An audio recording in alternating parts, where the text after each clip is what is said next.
Hello, my name is Andrew Collins and I'm a Telly Addict. This week, Rillington Place, we have been watching MPs Behind Closed Doors and UB40 Promises and Lies.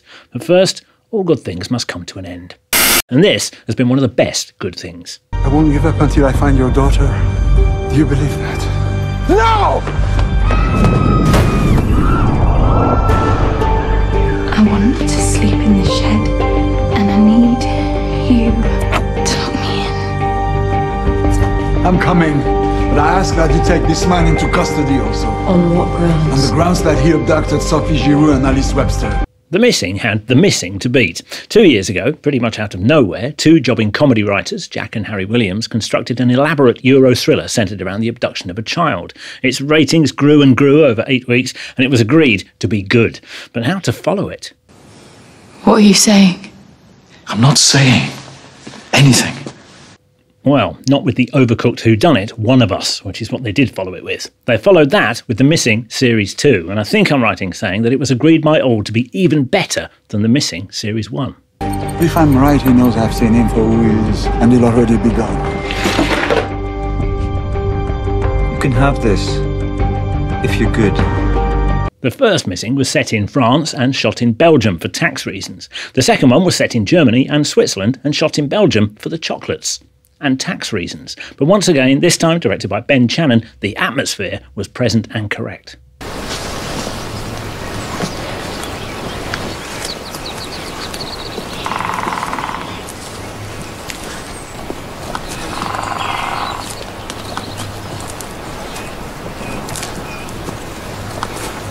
Tcheky Karyo's dogged detective linked the two series, but the addition of David Morrissey, Keeley, Hawes and Roger Allam made it even more distinguished. Henry, we served our country with honour. We put our lives on the line.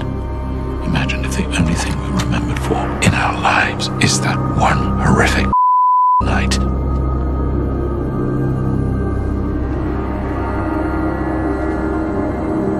Awards all round.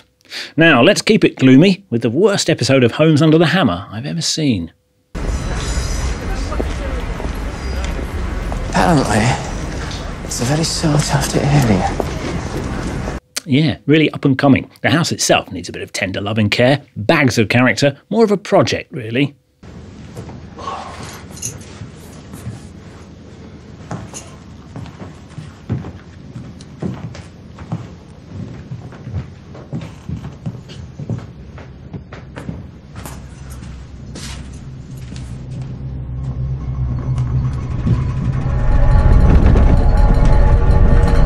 Let's imagine you didn't know the significance of the house on the thoroughfare of the title in Ladbroke Grove, West London, 30 years before the Clash moved in. It was still difficult to know how you'd mistake this new retelling of the grisly tale by Ed Whitmore and Tracy Malone for a drawing room farce. Embarrassed yourself good and proper. Never mind. Won't be seeing them again anyway. What makes you say that? Staged more like a Pinter play than a lurid true crime drama by director Craig Viveros, Rillington Place was an exercise in minimalism, with long wordless scenes and silences you could bury a neighbour in.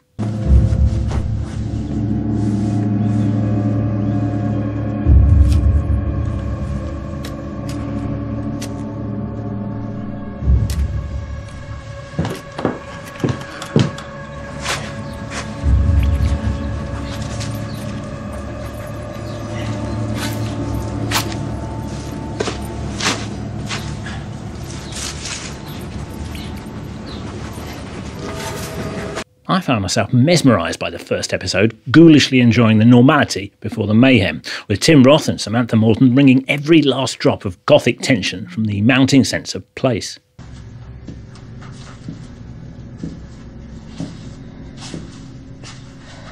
Now you give her a wide berth, or I'll have a word. You keep a wide berth, or I'll have a word and tell her exactly what respectable Mr. Christie is. I don't know about you, but I need to curl up with something a bit more fun. Oh, Father Ted. Father Ted, down. This is my favourite sitcom of all time. Is it your favourite as well? It's in my top 5. Divine comedy theme tune. Yes, brilliant. And not entirely original format, but justifiably reupholstered in slightly different material for gold, with the actual stars of the sort of classic comedy shows being rerun this Christmas sat down in front of the Gogglebox to watch them. It's pretty irresistible. In fact, better than that, it's electrifying. Did you get chills? Were they multiplying? Go on. Did you lose control? I did lose control. Is it because of the power you're supplying? It was electrifying. It was electrifying. We got to shape up. Because I need a man.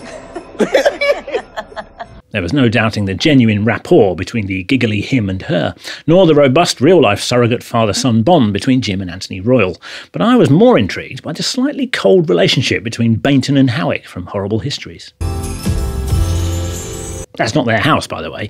Nobody's in their actual house. Shall we watch another clip? Yeah. It's Christmas, isn't it? Yeah. Drink up.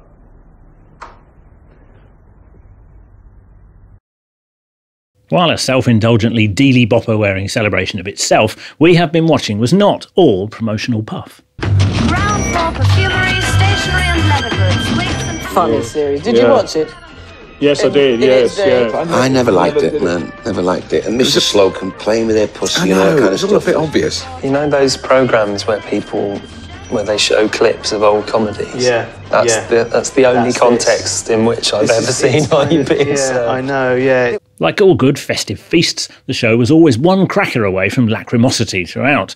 But who wouldn't be moved by Ricky Tomlinson revisiting his famous scene from the 1999 Royal Family Christmas special with the late Caroline Aherne? Denise. Yeah. You're definitely sure it wasn't just a great big piss, love? No, I know. Oh, God. I'm glad that happened. I was getting quite emotional there. Bloody hell. And Dave's gonna miss it. You leave it all to me. All right, a bit of politics.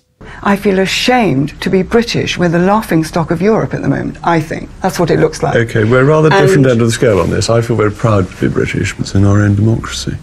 But you see how divided we are. If you think that and I think something completely different. Yeah, but that's what democracy is about, that we're entitled to our own opinions and we can campaign for them. We are.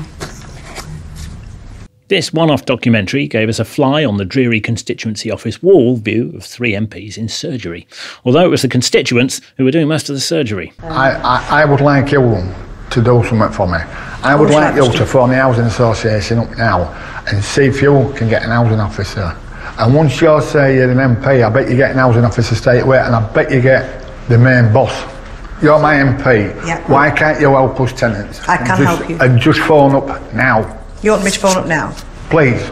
To be fair to Labour MP Naz Shah, she did literally pick up the phone to the Bradford Housing Office right there and then. But to be unfair to her, she was being filmed for a documentary.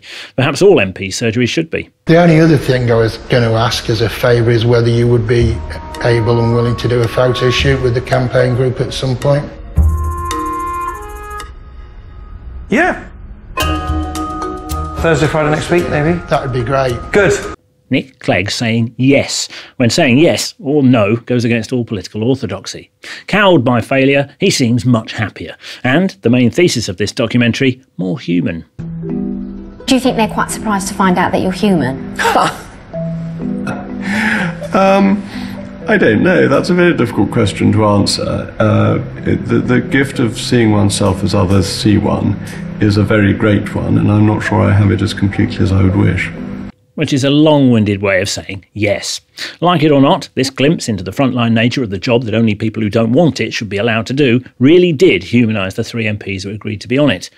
Even him. He comes across as a decent man, really. It has to be said, but also probably a rather obstinate one too. Excellent. Thank you for coming in. Next week, a whole Telly Addict dedicated to my favourite moments of Zen as a way of rounding up the last 6 months. This week, I wanted to choose one from the BBC4 documentary about UB40, Promises and Lies. But their current situation, broke, fed up, rent asunder by legal action over the name while the earth dies screaming, is anything but Zen. It wouldn't surprise me at all if he believes the things he says now. The lies he's told in the last 8 years are just disgusting.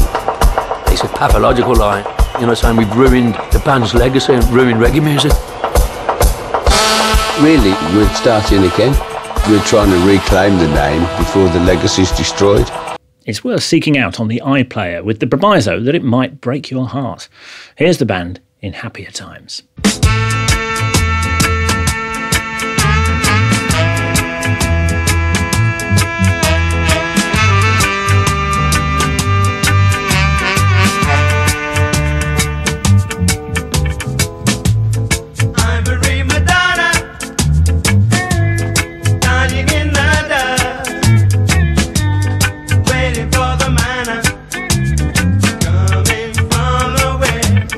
Thanks for watching. This week's item on the coffee table was the Cats Protection Advent Calendar.